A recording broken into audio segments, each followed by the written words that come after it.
पद्मशाली शिक्षण संस्था संचलित सौ भूमपुल्ली कन्या कनिष्ठ महाविद्यालयात आनंद मेळावा उत्साहात पार पडला।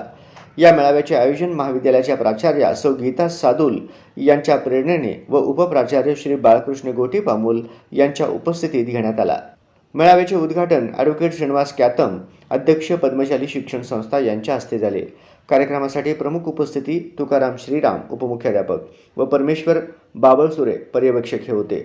मेळाव्यात एकूण 41 स्टॉल होते। विद्यार्थिनींनी स्वतः तयार केलेले वेगवेगळे पदार्थ पाहाव्यास व आस्वाद घेण्यासही मिळाले। मेळाव्यातून विद्यार्थिनींना स्वयंरोजगार व व्यवस्थापन, कौशल्य, संघभावना यांचे महत्त्व समजले। उद्घाटनाप्रसंगी कॅतम साहेब यांनी विद्यार्थिनींच्या उपक्रमशीलतेचे कौतुक केले। पदार्थ चांगला झाला का नाही हे केवळ सुगंधावरूनच कळतात। तसेच त्यांनी सेंट आणि अरोमा याचे महत्त्व विद्यार्थिनींना समजावून सांगितले। पदार्थाची चव जितकी महत्त्वाची आहे तितकाच त्यांचा सेंट, सुगंध आणि अरोमा मसाले महत्त्वाचा आहे। चांगला अरोमा असेल तर पदार्थ अधिक रुचकर बनतात। अशा प्रकारचे उपक्रम विद्यार्थिनींच्या सर्वांगीण विकासासाठी उपयुक्त ठरतात असे मत त्यांनी व्यक्त केले।